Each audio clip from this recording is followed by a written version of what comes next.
Welcome back. And it's been close to a month, but the deadlock over the state government formation in Maharashtra continues. And in the latest, a meeting which is supposed to be scheduled between leaders of the Congress and the NCP today has been postponed, even as talks continue to be carried out for a three-party coalition in the state. Congress Chief Sonia Gandhi chaired a meeting today with senior party leaders Mallikarjun Kharge and A.K. Antony to further discuss the situation in the state. This comes after Sonia Gandhi had met NCP Chief Sharad Pawar yesterday, which led to a lot of cryptic statements coming out from that meeting. Sharad Pawar had said that the issue of a possible alliance with Shiv Sena did not come up. Meanwhile, sources say that a power-sharing deal has tentatively been decided.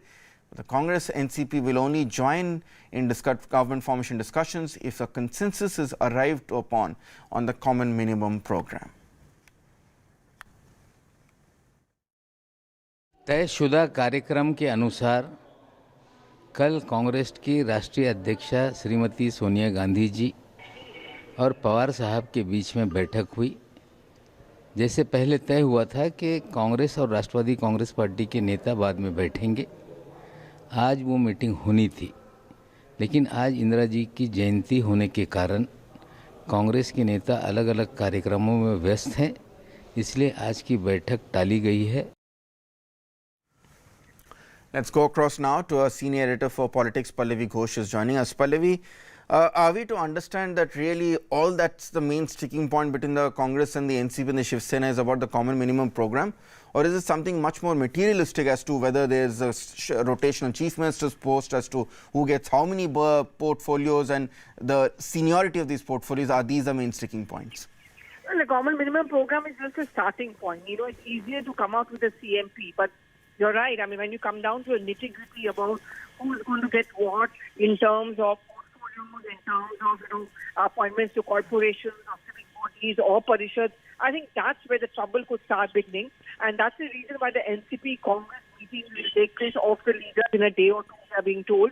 And there could be sticking points. I mean, the NCP may always say we've got more seats than you, and therefore we should be getting a priority in choosing what exactly we want, and our demands should be fulfilled first. Similarly, the case can be there with the Shiv Sena also, when finally the three of them sit down to work out the logistics. But for now, a step-by-step arrangement is being taken. For a start, the common minimum program, a wish list has been drawn up. That wish list, of course, is going to be presented before the Shiv Sena. We'll also have to see whether all of the three agree to have all the points in the CMP. Pallavi, you had been reporting for a while now that the reason why the Congress seems to be so circumspect in coming up openly and giving support to the Shiv Sena is because of the reluctance on part of senior Congress leaders like Mallikarjun Kharge or A.K. Antony, as well as Sonia Gandhi herself, to make the ideological jump and go ahead and back the Shiv Sena, which is known as Hindutva Party. Has Sonia Gandhi, from your sources, really gone past that particular hurdle, or are there still some doubts in the very top of the Congress party echelons as to whether they can trust the Shiv Sena and whether an alliance with the Shiv Sena will not backfire on its own voters? No, I don't think that hurdle has been completely crossed. It's interesting, A.K. Antony was present at this meeting with Sonia Gandhi today. He was present at the meeting yesterday also with Sharad Pawar. He heads the Alliance Committee of the Congress Party. That committee decides how to have alliances, whether or not to have alliances. And it's an open fact now that A.K. Antony is one of the strongest opponents of any alliance with the Shiv Sena. The argument, of course, being given as several, and one of them is the image of the Shiv Sena. What the point which was made across to Sonia Gandhi was that everything you hate the BJP for, Shiv Sena also almost stands for that. The other point of view, of course, which was counter given Ritangshu, was that, our larger enemy, our bigger enemy is the BJP. And if for that, we really have to make minor compromises. If we have to go in for strategic alliances, then so be it. Sonia, Pallavi, the one very clear thing that comes out from the Congress camp is this point of clear messages that their party is in no hurry to really commit to an alliance. Is the Congress that certain that it's not going to be stumped once again by the BJP, a party which is notorious for making lightning quick political moves here? And already there's a lot of speculation abuzz after the Prime Minister's praise for the NCP in the Rajya Sabha yesterday. In fact, Ritangshu, you're absolutely right. I mean, if there's something which is binding the three of them together, and it comes out as very ironical and contradictory, is the complete mistrust of each other. There's a section within the Congress party who feels that can we really trust Pawar and the Shiv Sena? What if NCP decides to go soft on the BJP? What if Shiv Sena goes back to the BJP? The Congress party should not be should not be too over-enthusiastic in the government formation, because it's going to end up making them look as fools.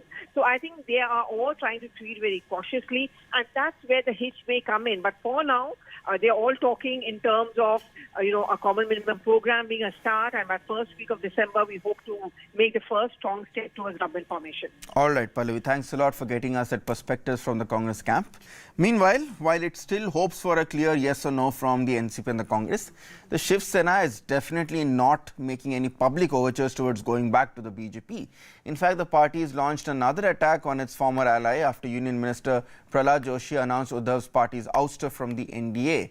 The Shiv Sena, through its mouthpiece Samna, which of course has Sanjay Raut as its editor, questioned the BJP as to why an NDA meeting was not called to discuss the Shiv Sena's exit from the alliance. In the editorial, the party also accused the BJP of throwing them out of NDA on Bala Saheb's anniversary, reminding that it was Bala Saheb Thackeray who supported Modi when everyone else was against him. Further, the Shiv Sena has issued an open dare to the BJP through its editorial, saying that they are ready for any sort of an escalation. जल्दी ही महाराष्ट्र में एक ऐसी सरकार बनेगी शिवसेना के नेतृत्व में जो मजबूत होगी, स्थिर होगी और अब तक की सबसे कार्यक्षम और आदर्श सरकार बनेगी। ये मेरा जवाब है और मैं उस पर कायम। हम खुद चाहते हैं कि सरकार का जब गठन हो तो सरकार का नेतृत्व आदरणीय उद्धव ठाकरे साहब करें। ये हमारी मांग रहेगी और भूमिका रहेगी। Moving on, they say changing loyalties often does not pay, but in Karnataka it does pay, almost to the tune of 200 crores. In the state, one of the rebel MLAs is raising eyebrows after filing his affidavits for the by-polls which are slated on the 5th of December. And in one of them, in the richest MLA of Karnataka reportedly had his assets grow by up to 180 crores in a space of just about 18 months.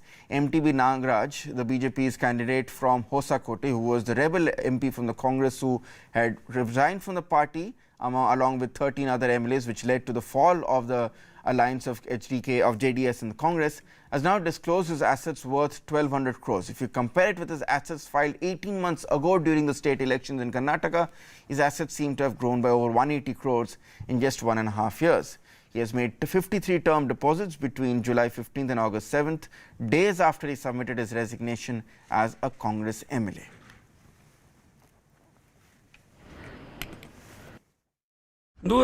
ಕೋಟಿ 18 ತಿಂಗಳಲ್ಲಿ 160 ಕೋಟಿ ನಾನು ಜಾಸ್ತಿ ಆಗಿದೆ. Transaction ಮಾಡಿದ್ದೀವಿ, ದುಡ್ಡು ಬಂದಿದೆ, sale ಮಾಡಿದ್ದೀವಿ, ಅಪಾರ್ಟ್ಮೆಂಟ್ಸು ಬಂದಿದೆ, ರೆಂಟ್ ಬರ್ತದೆ 6 ಕೋಟಿ 7 ಕೋಟಿ ತಿಂಗಳಿಗೆ ಎಷ್ಟಾಯ್ತು? 12 72 ಕೋಟಿ ಆಯಿತು ಒಂದು ವರ್ಷಕ್ಕೆ. 2 ವರ್ಷಕ್ಕೆ ಎಷ್ಟಾಗ್ತದೆ? ಅದೇ 120-130 ಕೋಟಿ ಆಯಿತು. ಯಾಕೆ ಬರಲ್ರಿ? ಆದಾಯ ಇದೆ, ಬರ್ತದೆ. ಇನ್ನೊಂದು 2 ವರ್ಷಕ್ಕೆ ನನಗೆ ಇನ್ನೂ 10 ಕೋಟಿ ಜಾಸ್ತಿ ಆಗ್ತದೆ ಆದಾಯ ತಿಂಗಳಿಗೆ. ನೋಡಿ, ಇವೆಲ್ಲ ಕಟ್ಟೋವೆಲ್ಲ ನಮ್ಮವೆಲ್ಲ ಹಿಂದ್ಗಡೆ. ಇದೆಲ್ಲ ಟ್ಯಾಕ್ಸ್ ಕಟ್ತೀವಿ, ಸಂಪಾದನೆ ಮಾಡಿದ್ದೀವಿ, ಡಿಕ್ಲೇರ್ ಮಾಡಿದ್ದೀವಿ. ಇನ್ಕಮ್ ಟ್ಯಾಕ್ಸ್ಗೆ 25 ಕೋಟಿ ಟ್ಯಾಕ್ಸ್ ಕಟ್ತೀವಿ ವರ್ಷಕ್ಕೆ. ಯಾರು ಈ ದೇಶದಲ್ಲಿ ಇಷ್ಟೊಂದು ಆದಾಯ ಮಾಡಿ ಯಾರು ಆದಾಯ ತೆರಿಗೆ ಕಟ್ಟಲ್ಲ ಅವರು ದೇಶದ್ರೋಹಿಗಳು. ನಾನು ಕರೆದವರು, ನಾನು ದೇಶದ್ರೋಹಿ. MTB Nagaraj is a real estate owner, he is a builder, he is a businessman. Nothing to do with the BJP's account or his account is not comparable also, because he joined BJP only 1 week back and he cannot do so much of money out of BJP. It's really a joke, and Congress leaders should think themselves when they are giving the statements. Staying with news from Karnataka, Congress MLA and former Karnataka Minister Tanveer Sait was attacked by a man with a knife yesterday at a wedding in Mysuru. He is now said to be in a critical condition. He was rushed to a hospital in Mysuru where he has underwent surgery in his neck. His condition, as we told you, is critical. After attacking the MLA, the culprit tried to escape but was caught by the crowd and thrashed. The police has said that the 25-year-old attacker was upset that Tanveer Sait did not arrange a job for him, even though he had approached him several times.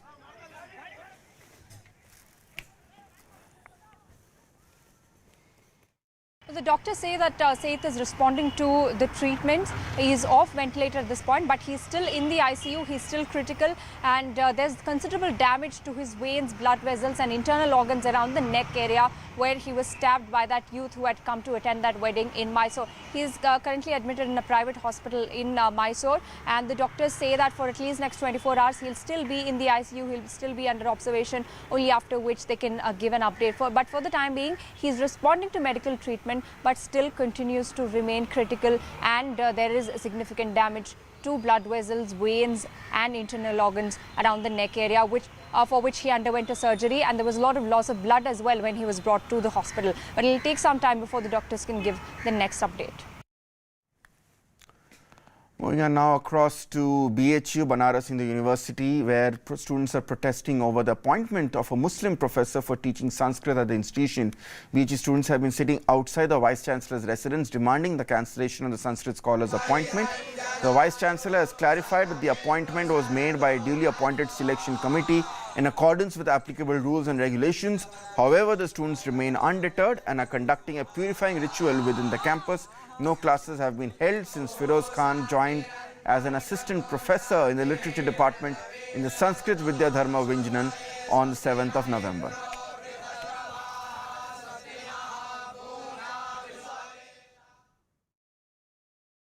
असल में 5 दिन से धरना जारी है और आज 5वां दिवस है। हम लोग बुद्धि शुद्धि यज्ञ कर रहे हैं, जिससे कुलपति का बुद्धि शुद्ध हो और मानवीय मूल्यों के लिए रक्षा के लिए वो ठोस कदम उठाएं, क्योंकि हमारे संस्कृत विद्या धर्म विज्ञान संकाय जो है, इसमें एक धर्म शिक्षक की ज़रूरत होती है, जो कि लड़कों को धर्म शिक्षक के रूप में निकालता है और समाज का कल्याण होता है, समाज में संस्कृति और धर्म के रक्षा के लिए होता है।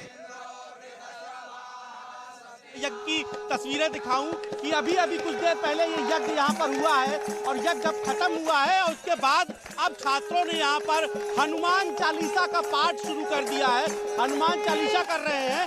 और दूसरा का जवाब ये है कि ये छात्र सभी के सभी BHU के ही उस डिपार्टमेंट के हैं और इनका साफ तौर पर कहना, मैं रोकूंगा, इनका ये कहना है कि संस्कृत कोई भी पढ़ा सकता है, लेकिन जो धर्म है हिंदू धर्म, उसका व्याख्यान सिर्फ एक हिंदू ही कर सकता है।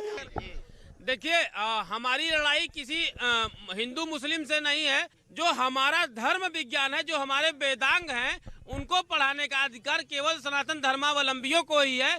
ऐसा महामना ने इस विश्वविद्यालय के स्थापना के समय ही उल्लिखित कर दिया है। ये हमारे संस्कार के अंतर्गत आता है। तो हमारे धर्मों में 16 संस्कारों की स्थापना की गई है। उस 16 संस्कार से संस्कृत जो होते हैं, वही हमारे धर्म में धर्मयुक्त धर्म शिक्षक के योग्य होते हैं।